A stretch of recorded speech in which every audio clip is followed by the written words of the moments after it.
Hai semuanya, ketemu lagi sama aku Hanifa. Apa kabar? Semoga kalian baik-baik aja ya. Hari ini aku akan membahas satu kasus yang sebenarnya udah banyak dari kalian yang request untuk aku bahas. Ini adalah kasus yang terjadi di Jepang tentang seorang gadis muda dan ceritanya sangat mengenaskan, sangat brutal, sangat sadis. Jadi tanpa basa-basi lagi, langsung aja yuk kita bahas.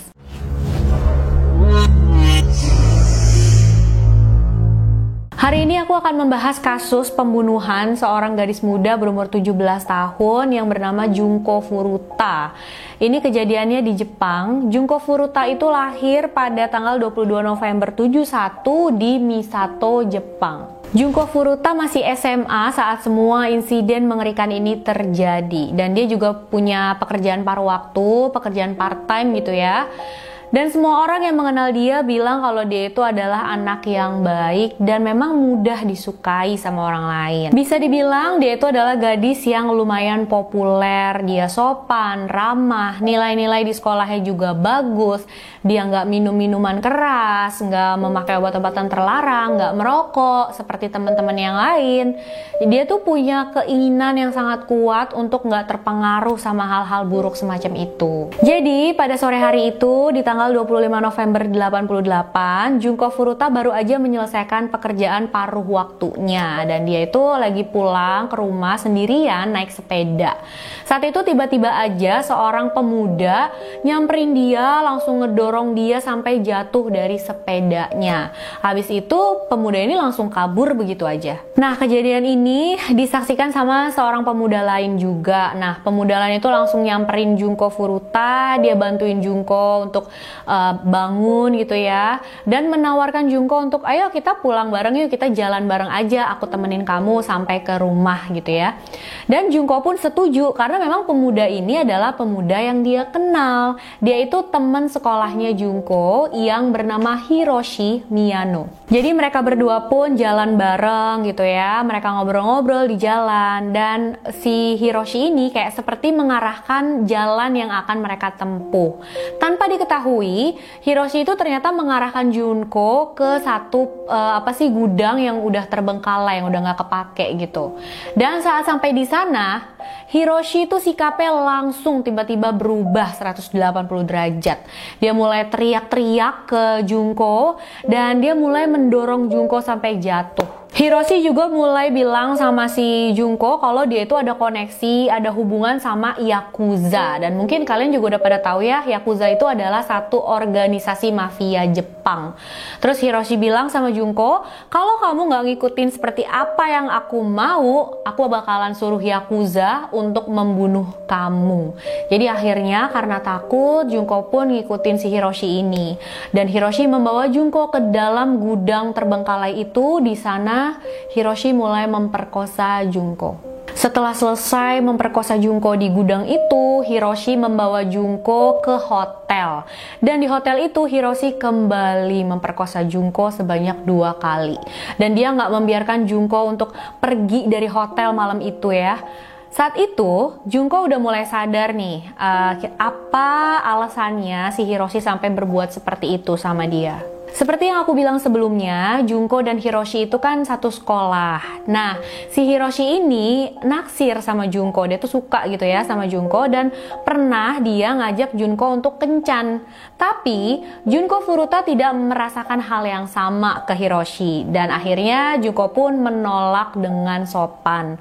Tapi walaupun si Junko sudah menolak dengan sopan, kayaknya inilah yang menimbulkan kebencian di hatinya Hiroshi dan bikin dia kesel banget gitu sama si Junko Furuta ini. Karena Hiroshi pun itu nggak pernah ditolak sama cewek kayak gini sebelumnya. Dia itu cowok yang sangat populer di sekolah dan dia itu memang membanggakan koneksinya dia dengan Yakuza ke semua teman-teman sekolahnya. Jadi teman-teman sekolahnya termasuk para wanita itu takut sama dia dan biasanya semua cewek tuh kalau diajak kencan sama dia pasti mau. Tapi tidak dengan Junko. Junko adalah cewek pertama yang menolak Hiroshi dan bisa jadi itu adalah pemicunya sampai Hiroshi ini berpikiran yang sangat buruk gitu ya terhadap Junko dan ingin menyakiti dia. Oke, lanjut ceritanya. Jadi Hiroshi kan masih menahan Junko di hotel ya teman-teman. Dan akhirnya sambil memikirkan apa yang mau dia lakukan selanjutnya, Hiroshi pun bilang ke beberapa teman-temannya apa yang udah dilakuin ke Junko. Dan Junko tuh masih ada di hotel gitu, ditaruh sama dia di hotel. Nah, saat teman-temannya Hiroshi mendengar ini, mereka tuh malahan seneng dan semangat. Mereka bilang sama Hiroshi, ya udah tahan aja Junko-nya biar kita semua juga bisa ngelakuin hal yang sama ke dia. Akhirnya pagi itu sekitar jam 3 pagi, Junko dibawa sama Hiroshi ke sebuah taman lokal. Di sana bertemu dengan 3 temannya Hiroshi, yaitu Shinji, Jo, dan Yasushi. Saat itu Junko sadar kalau salah satu temennya si Hiroshi itu yang bernama Shinji, dia adalah pemuda yang sebelumnya tuh mendorong dia dari sepeda sampai jatuh itu. Jadi kemungkinan besar semuanya ini memang sudah direncanakan sebelumnya. Dan yang Junko Furuta nggak tahu, hal seperti ini bukan pertama kalinya mereka lakukan. Mereka tuh juga sudah pernah sebelumnya melakukan penculikan dan pemerkosaan berkelompok pada seorang gadis. Tapi gadis itu diperkosa bergiliran sama mereka dan habis itu dilepas setelah beberapa jam. Tapi gadis ini nggak pernah ngasih tahu ke siapapun apa yang udah terjadi sama dia. Karena dia tuh saking takutnya sama Hiroshi dan koneksinya dia dengan Yakuza. Jadi pas mereka ketemuan di taman, Hiroshi memberikan barang-barang pribadinya Junko ke 3 temannya tadi untuk cari-cari gitu ya, kira-kira ada nggak sih yang bisa diambil. Nah, pada saat itu mereka menemukan satu buku catatannya Junko Furuta. Di dalam buku catatan itu ada alamat rumahnya dia.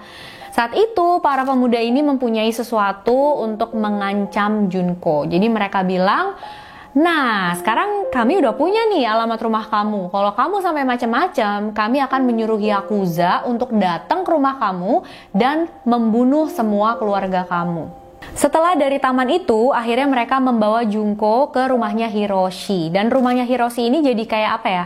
Markas gitu buat mereka. Hiroshi di sana tinggal bersama orang tuanya. Jadi Junko Furuta disuruh pura-pura jadi ceweknya salah satu pemuda itu. Kalau seandainya orang tuanya Hiroshi itu curiga atau tanya-tanya gitu ya, ini siapa gitu. Tapi ternyata orang tuanya Hiroshi tuh sama sekali nggak bertanya apapun. Mereka tuh kayak nggak peduli aja. Kayak gimana ya? Ya mereka nggak bertanya sama sekali kenapa Junko Furuta ada di situ. Dan menurut info yang aku dapat, orang tuanya si Hiroshi ini memang nggak berani bertanya macam-macam sama anaknya. Karena dia tahu koneksi anaknya dengan Yakuza dari teman-temannya si Hiroshi ya. Dan mereka tuh tahu anaknya nggak bakalan segan-segan untuk menyakiti mereka atau menyuruh Yakuza untuk datang dan melakukan sesuatu yang buruk sama mereka. Setelah hampir 2 hari Junko tidak pulang ke rumah, pastinya orang tuanya langsung khawatir dan mereka pun langsung menghubungi polisi. Saat itu polisi langsung melakukan pencarian besar-besaran buat Junko Furuta. Hiroshi dan teman-temannya saat itu udah mulai panik banget nih. Mereka kayak, aduh harus cari cara nih, gimana caranya supaya polisi nggak berhasil melacak Junko sampai ke rumahnya dia. Jadi mereka pun menyuruh Junko untuk menelpon orang tuanya dan bilang sama orang tuanya kalau dia itu emang pengen pergi sendiri aja. Dia di tempat yang aman sama seseorang, sama temennya gitu ya. Dan dia emang pengen kabur aja gitu dari rumah. Tolong jangan cari-cari dia lagi karena dia nggak mau ditemuin. Mereka juga memaksa Junko untuk membujuk orang tuanya agar menarik laporan mereka dan menyuruh polisi untuk membatalkan pencarian pada Junko. Akhirnya orang tuanya Junko pun ngikutin. Mereka akhirnya menarik laporan mereka dan pencarian untuk Junko Furuta dihentikan. Karena memang orang tuanya Junko berpikir, ya mungkin emang bener gitu anaknya udah di satu tempat aman dan dia bahagia sama temennya. Tapi yang sebenarnya Junko akan merasakan penyiksaan yang sangat amat parah dan pokoknya nggak bisa dibayangin deh teman-teman. Dan selama waktu-waktu itu dia tahu kalau dia tuh benar-benar nggak berdaya, nggak ada orang yang cari dia dan nggak akan ada orang yang datang untuk nyelamatin dia. Junko dipukuli berkali-kali setiap harinya, dia juga kelaparan, nggak dikasih-kasih makan gitu ya, dan dia diperkosa berkali-kali setiap hari. Dipercaya sekitar 400 kali pemerkosaan dilakukan sama dia selama dia ditahan. Dia pun digantung di plafon dan dijadikan kayak samsak tinju gitu loh sama para pemuda ini. Mereka juga memaksa Junko untuk berbaring di lantai dan mereka akan menjatuhkan barbel ke tubuhnya Junko, ke perutnya dia, ke punggungnya dia, ke kakinya dia. Mereka akan menyundut Junko dengan rokok, dengan lilin, dengan korek api.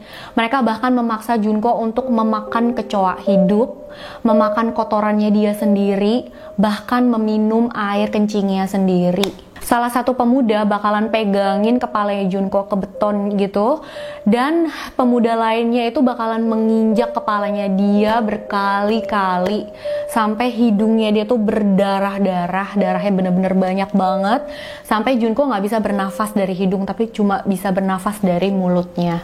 Mereka juga menyiksa Junko secara seksual dengan berbagai cara, termasuk misalkan menyuruh Junko masturbasi di depan mereka dan juga memasukkan benda-benda asing ke dalam kelaminnya Junko dan bagian belakangnya Junko. Ini termasuk batang besi, bohlam lampu, gunting, dan bahkan kembang api yang akan mereka nyalain terus dimasukin ke dalam tubuhnya Junko. Mereka memutilasi area kewanitaannya Junko, kelopak matanya dia, menindik puting payudaranya Junko, dan habis itu dipasangin anting sama mereka.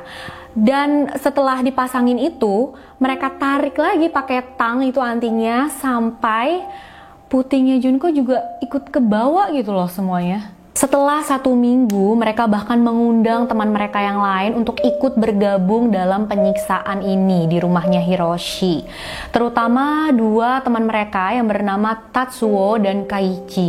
Mereka berdua menyiksa dan memperkosa Junko seperti yang lainnya juga, di mana Tatsuo itu lebih kayak dengan senang hati gitu ya melakukannya, dan Kaichi itu harus dipaksa-paksa dulu baru ngelakuin itu. Tapi walau bagaimanapun pada akhirnya dia tetap ngelakuin itu juga. Setelah meninggalkan rumahnya Hiroshi, sikapnya Kaichi itu sangat aneh di rumah dan dia merasa nggak sanggup gitu ya memikirkan apa yang sudah dia lakukan ke Junko dan apa yang sudah terjadi sama Junko. Akhirnya dia pun cerita ke abangnya tentang semua yang terjadi pada Junko, tentang Junko yang ditahan di rumahnya Hiroshi, dia disiksa di sana. Dia cerita ke abangnya dan akhirnya abangnya itu ceritain ke orang tuanya. Orang tuanya pun langsung laporin ke polisi. Jadi 2 petugas polisi pun didatangkan ke rumah Hiroshi untuk memeriksa apakah benar di sana ada 1 gadis yang lagi disiksa gitu ya. Dan saat mereka sampai, yang membukakan pintu adalah orang tuanya Hiroshi. Nah, saat itu orang tuanya Hiroshi bilang sama polisi, enggak kok, nggak ada apa-apa di dalam, nggak ada gadis manapun dan nggak terjadi apapun gitu di dalam. Kalau kalian nggak percaya, kalian boleh masuk aja ke dalam dan periksa sendiri. Tapi polisi menolak tawaran orang tuanya Hiroshi ini.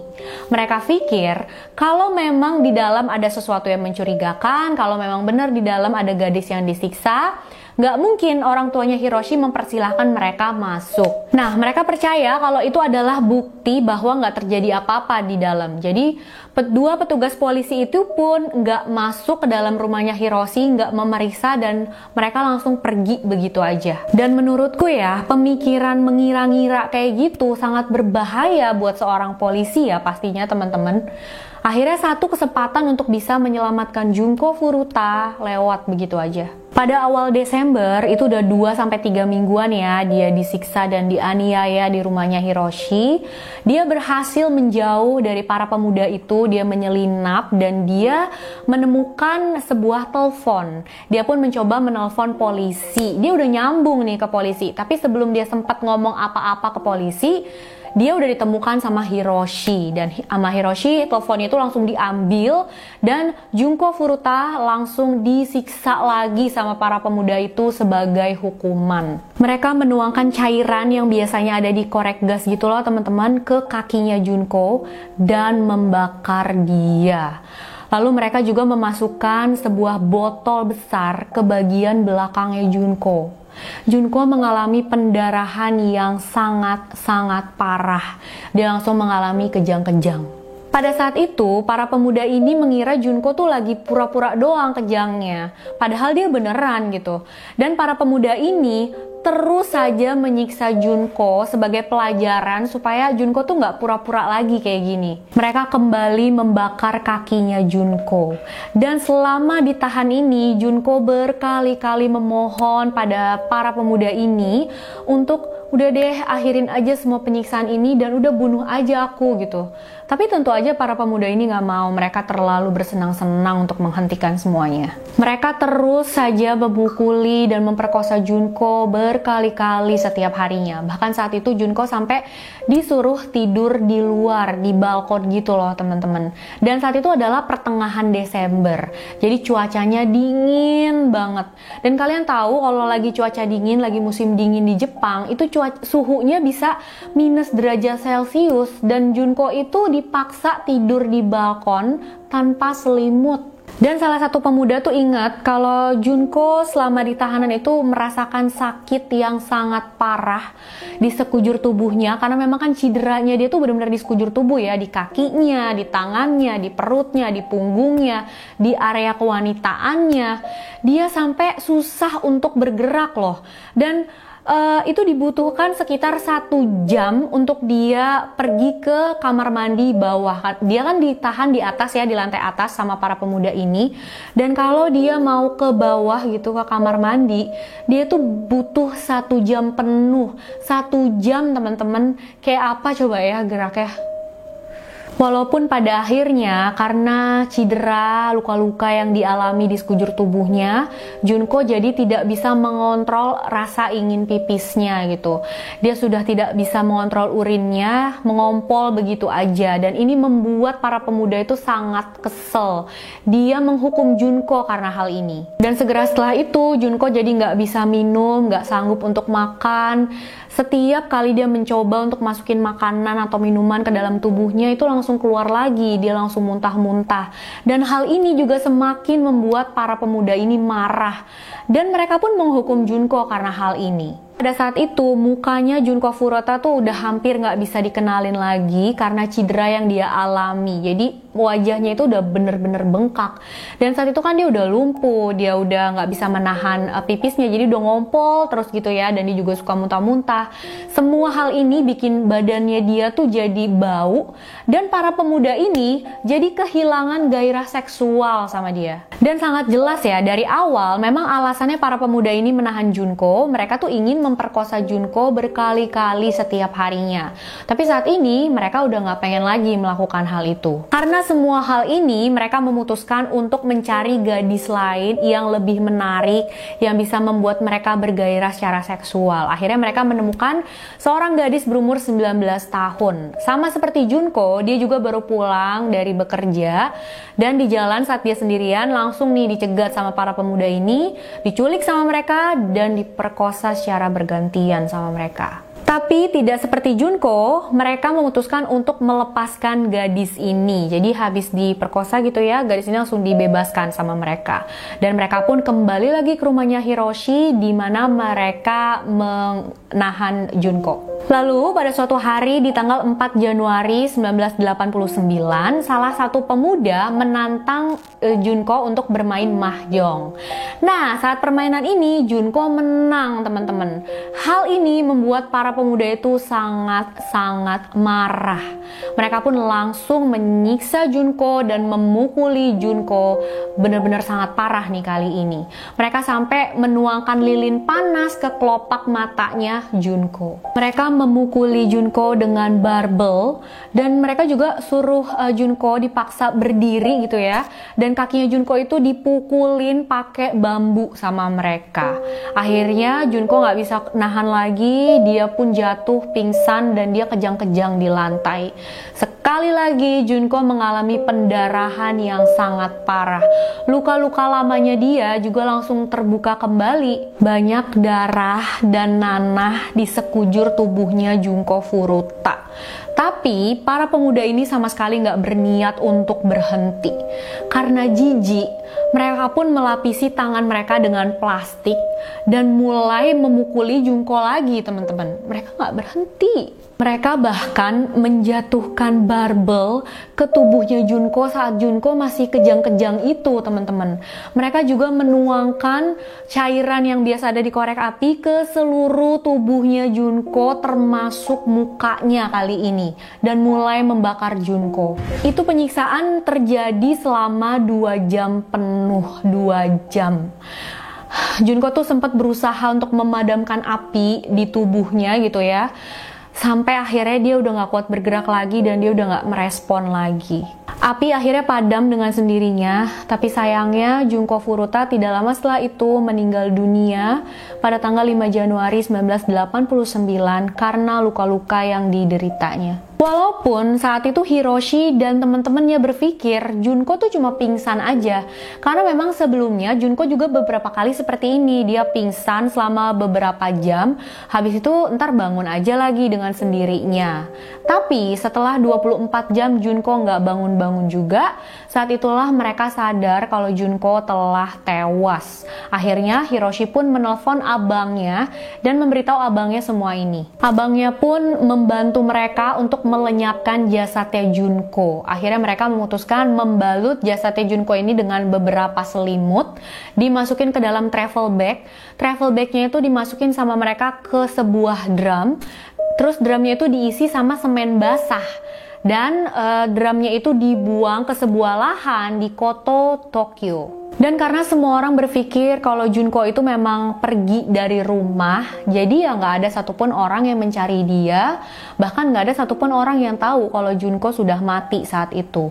Akhirnya para pemuda ini bisa aja ya lolos begitu aja atas pembunuhan dan penyiksaan yang mereka lakukan. Tapi 3 minggu kemudian, yaitu pada tanggal 23 Januari 89, Hiroshi dan temannya yang bernama Jo, mereka ditangkap atas tuduhan pemerkosaan pada gadis 19 tahun tadi yang mereka perkosa saat mereka udah kehilangan gairah seksual sama Junko itu ya.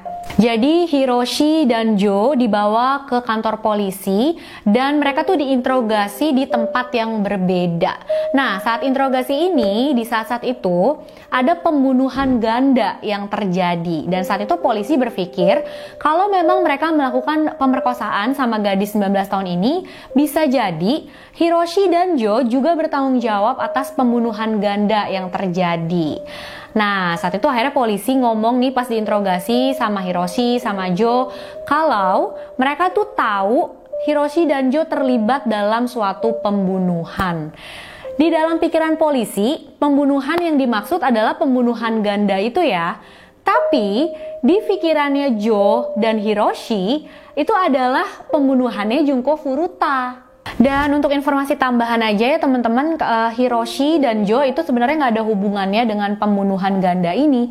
Dan aku udah cari informasinya, tapi aku nggak bisa tahu nama korbannya itu siapa. Jadi ya aku nggak bisa cari lebih lanjut tentang informasi ini. Nah, saat interogasi terpisah itu, Hiroshi berpikir kayaknya Jo udah ngasih tahu polisi nih tentang pembunuhan dan penyiksaan yang mereka lakukan ke Junko Furuta. Jadi saat polisi bilang ke Hiroshi seakan-akan mereka tahu tentang pembunuhan yang dilakukan sama Hiroshi, ya dia langsung buka mulut dan menceritakan semuanya tentang penyiksaan, pembunuhan yang dilakukan sama Junko Furuta. Dan saat itu pastinya polisi kaget banget gitu, karena mereka berpikir Junko Furuta itu kan cuma pergi dari rumah dengan sukarela kan, tapi ternyata Hiroshi ngaku seperti ini. Si Hiroshi pun bilang sama polisi kalau dia sudah menahan Junko di rumahnya selama 44 hari, menyiksa dia di sana dan akhirnya membunuh Junko Furuta. Dan dia juga ngasih tahu sama polisi di mana mereka bisa menemukan jasadnya Junko Furuta. Besoknya para polisi pun langsung ke lokasi yang diberikan oleh Hiroshi. Di sana mereka beneran menemukan satu drum yang isinya itu adalah jasadnya Junko Furuta. Jadi ceritanya Hiroshi ini bisa dikonfirmasi 100% bener ya. Jasad Junko benar-benar sudah tidak bisa dikenali lagi. Satu-satunya cara mereka bisa memastikan kalau itu adalah benar jasad Junko Furuta, mereka harus memeriksa sidik jarinya dia. Akhirnya Hiroshi, Jo, dan dua teman lainnya yaitu Shinji dan Yasushi, juga abangnya Hiroshi, mereka semua ditangkap. Pada awalnya karena mereka ini adalah pelaku di bawah umur, yaitu di bawah 18 tahun, jadi identitasnya mereka itu disembunyikan. Tapi pada akhirnya seorang jurnalis majalah Jepang menemukan nama mereka dan membagikan nama mereka ke seluruh dunia. Mereka percaya kalau siapapun yang bisa dan sanggup melakukan kejahatan sekeji ini tidak pantas mendapatkan anonimitas. Di persidangan mereka mengaku bersalah tapi bukan untuk pembunuhan, melainkan untuk melakukan cedera fisik yang mengakibatkan kematian, supaya mereka itu bisa mendapat hukuman yang lebih ringan. Pada Juli 1990, Hiroshi Miyano yang dipercaya adalah sebagai kepala atau leader dari para pemuda ini, dia dihukum selama 17 tahun penjara. Tapi dia naik banding dan pengacaranya bilang katanya nggak pantas deh 17 tahun tuh kelamaan untuk apa yang dia lakuin. Akhirnya kasus dia pun direview lagi, masa hukumannya direview lagi, tapi hakim malah berpikir kalau 17 tahun itu kurang atas apa yang udah si Hiroshi lakuin. Akhirnya hukumannya pun ditambahin 3 tahun lagi. Total dia dipenjara selama 20 tahun. Sedangkan untuk orang tuanya Hiroshi, pengadilan memerintahkan mereka untuk membayar semacam uang kompensasi gitu ya buat keluarganya Junko Furuta. Akhirnya mereka pun terpaksa menjual rumah keluarganya dan membayar uang kompensasi itu ke keluarga Junko Furuta senilai 4 miliar rupiah. Itu sebenarnya jumlahnya sih di mata uang Jepang, cuma kalau dirupiahin ya sekitar 4 miliar rupiah. Sekarang Hiroshi Miyano sudah keluar dari penjara, dia sudah bebas dan dia mengganti namanya menjadi Hiroshi Yokoyama. Untuk Shinji Minato, dia pada awalnya diberikan hukuman 4-6 tahun penjara. Tapi seperti Hiroshi juga, tim pembela dia naik banding dan akhirnya hukumannya dia ditambah jadi 5-9 tahun. Sedangkan orang tuanya Shinji itu nggak disuruh bayar uang kompensasi ke keluarga Junko Furuta. Kayaknya memang cuma orang tuanya Hiroshi aja yang disuruh bayar kayak gitu.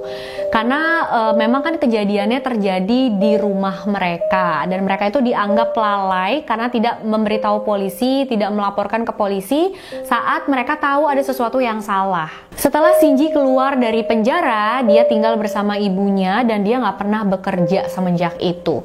Dia mengubah namanya menjadi Nobuharu Minato. Yasushi Watanabe awalnya dia itu dihukum 3-4 tahun penjara, tapi karena dia naik banding juga jadi hukumannya ditambah jadi 5-7 tahun penjara. Jo Ogura menjalani 8 tahun masa tahanan di penjara remaja dan dia keluar, dia bebas pada tahun 1999. Pada saat di penjara itu dia membanggakan sama teman-temannya, sama teman satu selnya gitu ya, tentang kejahatan yang dia lakukan, bagaimana dia menyiksa Junko dan akhirnya membunuh Junko. Setelah dia keluar dari penjara pun, dia masih membanggakan kejahatannya ini sama teman-temannya. Setelah keluar penjara, Jo mulai bekerja dan dia menikah, punya istri. Bisa dibilang dia menjalani hidup normal gitu. Sampai akhirnya di bulan Juli 2004, dia ditangkap karena menyerang seorang pria yang dia percaya sudah selingkuh sama istrinya. Dan ini bukan perkelahian ya teman-teman. Jadi Jo itu melacak keberadaan si pria ini. Setelah ketemu, disamperin sama dia, dipukulin sama dia. Habis itu dibawa si pria ini ke dalam mobilnya dia. Habis itu dia berkendara ke restoran ibunya. Setelah sampai di sana, pria ini langsung dibawa masuk ke dalam restoran ibunya itu dan dia mulai memukuli pria itu di sana. Jo memukuli pria ini selama 4 jam dan selama 4 jam itu dia selalu teriak-teriak bilang ke si pria ini kalau dia itu sudah pernah membunuh sebelumnya, dia juga akan membunuh pria ini, dia tahu gimana caranya untuk lolos dari semua kejahatan itu. Karena penyerangan ini, Jo akhirnya ditahan di penjara selama 7 tahun. Saat bebas dari penjara, dia mengubah namanya menjadi Jo Kamisaka. berlaku. Dan ada berita kalau ibunya Jo itu datang ke makamnya Junko Furuta, terus makamnya Junko Furuta itu dirusak sama ibunya Jo ini karena dia merasa kalau si Junko itu sudah merusak hidup anaknya. Oke teman-teman, itu dia tadi kisah untuk video kali ini. Bener-bener sadis dan mengenaskan banget ya. Aku nggak nyangka gitu ya, ada orang sekejam itu dan dia tuh masih remaja. Menurut kalian gimana nih? Apa cukup hukumannya mereka seperti itu? Dan aku nggak tahu kenapa bisa sekejam itu gitu, masih kayak nggak habis pikir. Oke teman-teman, makasih ya udah nonton videonya sampai akhir. Jangan lupa like video ini kalau kalian suka, subscribe, dan share video ini sebanyak-banyaknya.